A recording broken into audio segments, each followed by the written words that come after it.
Hey everyone, today I am walking you through the complete CorelDRAW install on a fresh Windows machine. By the end of this, you will be ready to create graphics without missing a beat. Let us start. First thing, open your browser and head to our website. Click the download link for the official CorelDRAW installer. Save it to your desktop, run it, the setup wizard pops up on its own right away.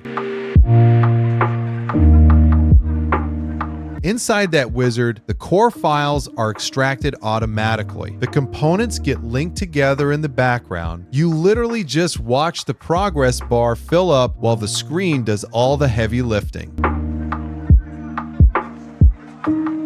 Now we fire up CorelDRAW for the first time. The main window opens. The canvas sits in the middle. All the tool panels on the side come up clean. Everything is fully responsive right out of the gate.